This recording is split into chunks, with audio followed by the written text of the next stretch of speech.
If you feel like giving up, I want you to watch this video. My name is Crystal Turner. I am a psychiatric nurse practitioner who has gone holistic because I know to be whole is to be healed.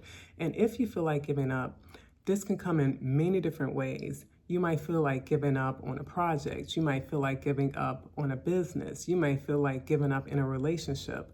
But you also might feel like giving up on life itself. And that is really scary. I understand it. I've been there before in all of these capacities, in all honesty, but I really want you to really think about the benefits of the questions that I'm going to pose to you and to really reflect on them and understand how you can move through and develop so that you will see that there's purpose in life and you'll see ways that you can put your energy so that you don't give up and that you do move forward in your life and to see the beauty that life does have to offer, see the beauty in the things that you want to do in life and to have the energy to keep going.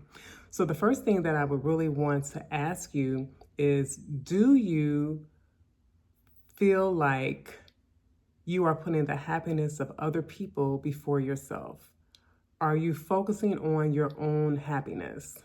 I asked you two questions. So answer it whichever way that feels right for you. But are you focusing on your own happiness? Because for a lot of people, the answer is going to be no, because what has happened is that the focus has been shifted to making other people happy for whatever reason, making other people happy. And it's great to be able to make other people smile. But when we're in a place where we are completely not happy, it is important to understand why for yourself. Happiness doesn't only come from making other people happy and doing kind and noble things for people. I think that works better when you already have a sense of joy and happiness in yourself, and then that just energizes it. Doing good things for other people just energizes the happiness you already have. But I don't think we find happiness when we are absent of happiness and we help other people. It is important for us to understand why, the why behind our lack of happiness. And so for a lot of people, it really comes from putting other people's needs before yourself.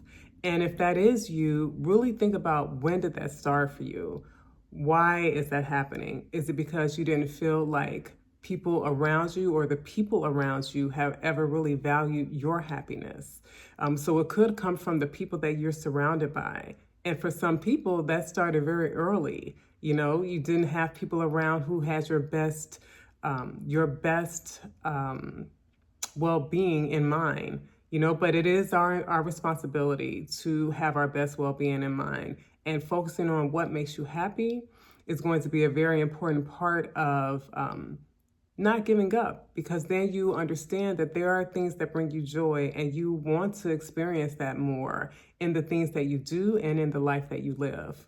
Also, if you feel like giving up, I want you to ask yourself, are you living a life that you desire?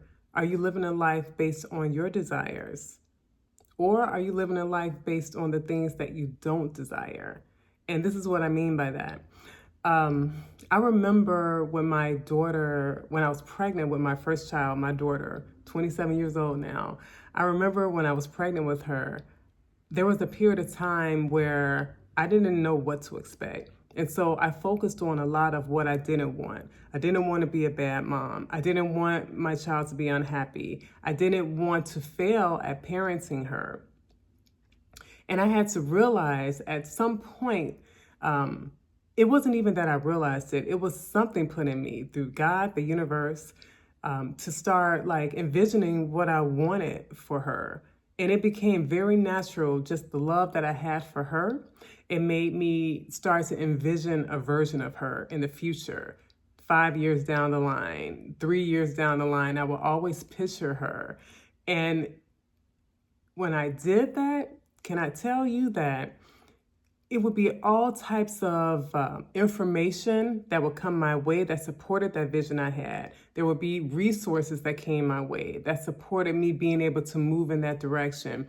There would be people I met that helped to support connecting her with good people. And before I knew it, and I looked back as time went on, I realized that a lot of what I envisioned for her, it did come into fruition. And I know now that the reason it did is because I effortlessly loved her. And it was unconditional love. And so I easily wanted the best for her. So I easily envisioned the best for her. And I did that when my son came along many years later too. Envisioning the best for my children became effortless. But for some of us, we're not sitting in that place of love of ourselves. And so we can have a lot of judgment of ourselves. We can see ourselves, from a lower nature. So I encourage you to really love on yourself and think about when you're understanding the things that you don't want for yourself or you don't want and the things that you are striving for, to really recognize by what you don't want, you can create an idea of what it is that you want, and then to put your focus on what it is that you actually do want. That gives a lot of purpose in life. That gives a lot of drive in life. That gives you this ability to not want to give up, because now you have vision. And anything that has really been good that people have experienced or living, it had to have started from vision. So remember, when it comes to the project that you have, the relationship that you have, the life that you have, it's important to have vision for that thing. So that you walk toward that and that inspires you more than what you might even see right in front of you at the moment. And finally, the last really important point is the most important point. And the most important question that I want to ask you is, do you have a low concept of yourself? Because I know many people do have a low concept of yourself. And when your concept is low, I really do feel like for many, this is the foundation of starting to have a lot of depression and anxiety, is seeing yourself in a way that is lowly, and not really seeing yourself in an upright way or a way that you could smile and feel good and feel confident about. Often we are looking at ourselves from a lower version, the version of yourself that's made mistakes, this version of yourself that was judged, this version of yourself that was rejected, this version of yourself that someone else put upon you that you may have come to believe. Because for many people, when you have a low self-concept, that's something that's created early in life, from the people that you should have been able to trust, or the social groups that you wanted to be accepted in, or the thing that you did that you failed at and you were judged about. So if you feel like you do have this low concept, you don't feel really great about yourself, you don't have strong confidence, you see other people as doing things better, these things can make you want to give up. It can make you not really want to try. It can make you fearful of trying. And so because you're fearful, you don't try, and that can be hard. That can be really, that can be torturing to yourself, to see yourself in a low aspect. So I would really encourage you to think about where that came from. Think about the experiences that you had that really first made you start feeling bad about you, or making you feel insecure or unsafe in some type of a way. Because it's at that point that nurturing might have to happen. And then also thinking about the things that you did really think about yourself that you admired, that you recall someone else knocking down. Because you can always go back and claim what it was that you first saw about yourself, especially if it puts you in a higher state of viewing yourself. Think about those things and develop yourself and your mantra for your day today as you go through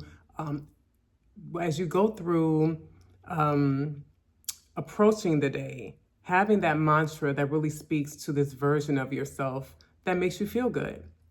A mantra that speaks to confidence that you can develop in yourself, or that you're working on developing in yourself.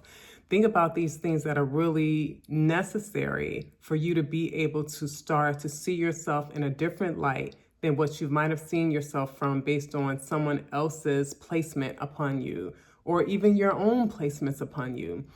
Because really, at the end of the day, if we have a low self-concept, it's because regardless of where it came from, we decided to believe it. And so we have to dismantle that belief and start putting new belief systems in place for us to stand upon and to create a new foundation. And I know you can do it. I know that I've done it. I know that I see people doing it every day, and those people aren't better and more capable. It's just believing bit by bit that you're able to do it. And I wish that for you. I send that love and that energy to you. And again, I do believe that that has a strong placement in our mental well-being, is how we see ourselves in the first place. So I think that that is the most empowering place that you can start, is to really start seeing yourself from a higher state of view, not based on other people's definition, but you creating your own definition. And that's what I'm leaving with you today. Please put in the comments if this resonated with you. Put yes in the comments if this resonated with you. And I'll be back in another video to really speak about how we can be whole so that we can be healed and live this life in a way that maybe we've never lived before. All right, have a good one. Bye.